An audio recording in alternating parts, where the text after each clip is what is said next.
You know that voice in your head that says, who do you think you are? Every time that you're about to level up? Here's what no one is telling you about that voice. That voice, it's not your enemy. It's your secret weapon. And I'm about to prove it to you within the next 6 minutes. Your Success DNA podcast. Your success is in your DNA. What is up? What is up? What the hell is up, my fellow success seekers? And if you're a high achiever who feels like a fraud despite your success, this video is going to flip everything you think you know about imposter syndrome right on its head. I did a recent episode on my podcast, Your Success DNA, that has been blowing people's minds, and I wanted to share the core insight with you quickly right here. Here, my friends, is the paradox I think that changes everything. The people who never feel like imposters, they have stopped growing.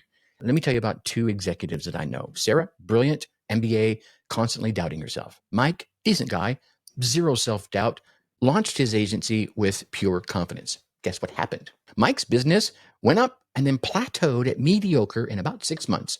Why?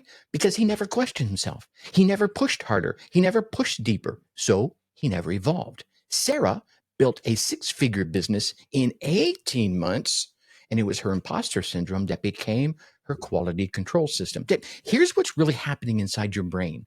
When you feel like an imposter, it's because you are smart enough to see the gap between where you are and where you want to be.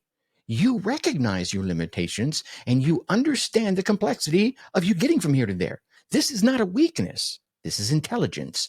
The people with blind confidence, they're missing that feedback loop that drives that level of excellence. So here's what I want you to do instead of fighting that voice in your head.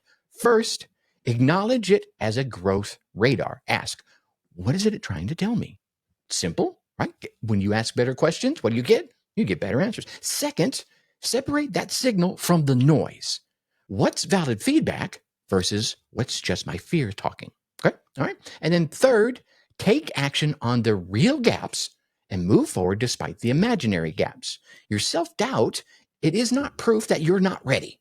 It's proof that you're evolving. The world doesn't need yet another person pretending that they have it all figured out.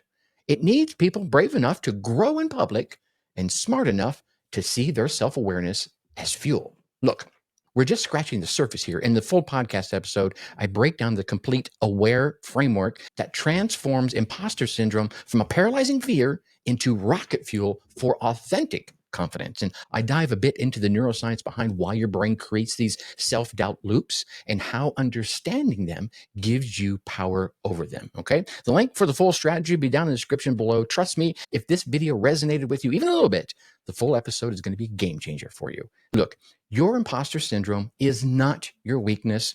It's your wisdom. Stop trying to eliminate the voice that can and will keep you sharp when used correctly, and start using it to cut straight through the noise so that you can build something real. Hit the subscribe button if you want more content that challenges that conventional wisdom out there and helps you to think a little bit differently about your success. Remember, you're not broken, you're just aware. And that awareness, that, my friends, is your superpower. Think successfully and take action.